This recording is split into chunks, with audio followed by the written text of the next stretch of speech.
सो good morning everybody, myself Acharya Vishvendra. आज मैं NCERT line to line question आपसे discuss करूंगा। The purpose of this question answer session is कि NCERT की जो लैंग्वेज है थोड़ी सी मुश्किल है, उसको पढ़ने में समय लगता है और समझने में दिक्कत होती है। तो मैंने पूरे एनसीईआरटी की हर एक लाइन पे क्वेश्चन बनाए हुए हैं, जिससे आप कम समय में अपना पूरा चैप्टर एनसीईआरटी का कंप्लीट कर पाएंगे। सो नीट स्टूडेंट्स के लिए तो इट्स जस्ट लाइक अ बून, क्योंकि 2 या 3 घंटे में ही पूरा चैप्टर आपका कवर हो जाएगा। हर लाइन पे क्वेश्चन, इवन जो फुटनोट्स हैं, जो साइड के पॉइंट्स हैं, समरीज हैं, वो सब मैंने इसमें इंक्लूड किए हैं।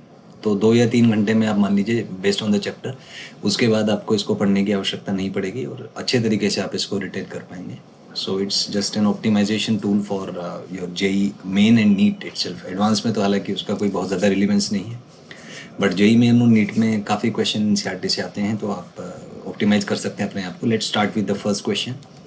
The first question is when we take off our synthetic clothes in winters we see a spark, we hear a crackle, both और none.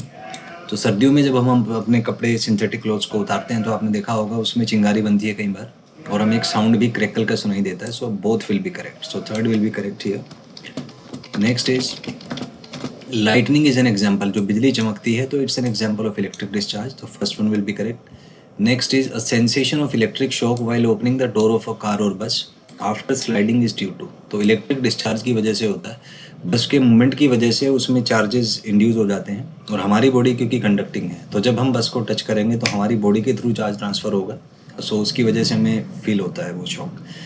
Next is electric current discharges through our body due to accumulation of charges due to rubbing off. तो obviously insulating surfaces की रबिंग की वजह से charge आता है, क्योंकि अगर कंडक्टिंग सर्फेसिस होंगी तो चार्ज फ्लो कर जाएगा, तो एक्यूमुलेट होता है केवल इंसुलेटिंग सर्फेसिस पे। So first one will be correct here. Next is electric current discharges through our body due to generation of static electricity dynamic. तो ये स्टैटिक इलेक्ट्रिसिटी आ जाएगा, क्योंकि ये केवल एक मोमेंटरी पॉइंट के लिए होता है। The moment charge gets transferred, current gets stopped, so it's for static electricity, so first one will be correct. Next is static means anything that does not move with time, does not change with time, both, so it will be both. Next is electrostatic deals with the study of force, field, potential, all, तो इसमें सारे के सारे included होते हैं, so fourth option will be correct. Next is the credit for discovery of fact that amber rubbed with wool or silk attract light object goes to Thales of Miletus। तो ये standard सा concept है, NCERT में दिया हुआ है, तो first one will be correct. Next is Thales of Miletus belongs to, तो ग्रीस के रहने वाले थे, first option will be correct.